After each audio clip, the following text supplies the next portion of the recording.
don't know the world you're living in. Welcome to the future. Welcome again. I am the Gadfly, sent by God to rouse you from your slumber. Today we're going to talk about false dichotomies and vicious bifurcation. So let's get into it. I want to begin by asking you, are you a liberal or a conservative? Communist or capitalist? Rich or poor? Gay or straight? Do you support the president or hate him? Do you support gun control or oppose it? Raise taxes or cut taxes? Heads or tails, cats or dogs? We've all heard these questions. They're presented to us like this every day. But you'll notice that I said presented. These are clear examples of false dichotomies, and they exist because they have been crafted this way. Choice is rarely so viciously bifurcated to only include two options. There is a valid way of doing this called an exhaustive dichotomy, in which one option is the exact opposite of the other, and logically speaking, there is no third option. For example, I'm either married or I'm not. There's no middle ground here. I can't be kind of married. Even being engaged, strictly speaking, is not married.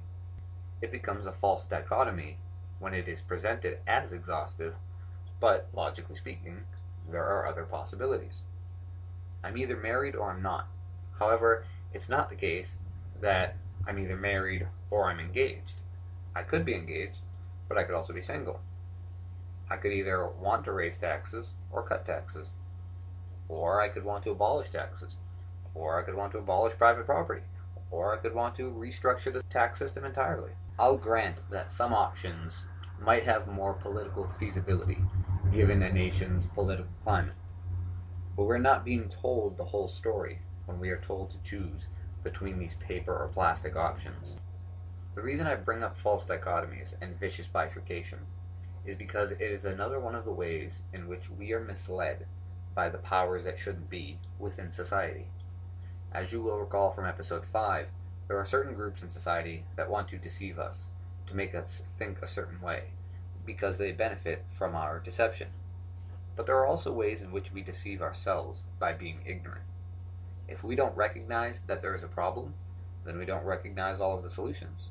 So when we are shown a manufactured problem, and then immediately followed up by being shown two possible solutions, without thinking critically, we play the game and take a side.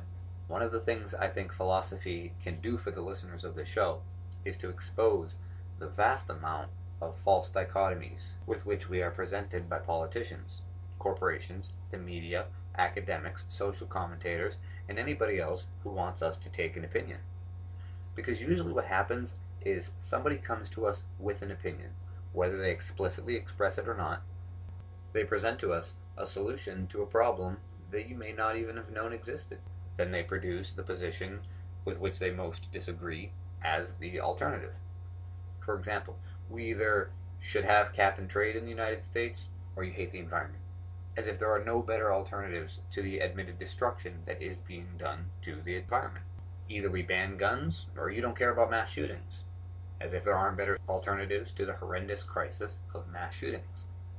Like I already said, I recognize that some political positions are more feasible than others, but we have to understand that a political position is feasible only insofar as people consider it to be feasible. It is a vicious circle in which opposition is unrealistic because the people think so, and the people think so because it's unrealistic. Stepping outside of that paradigm and re-examining political action is always a valid solution to one of these false dichotomies. But also, when we are told that we can either be an ivory tower intellectual or work with our hands, we should reject that vicious construct. There are other options, and there's always the option to do both.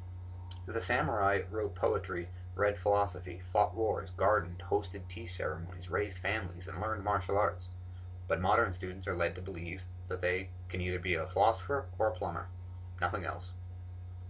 In short, we can recognize a problem and agree that it needs a solution without pigeonholing ourselves into one of the two manufactured solutions.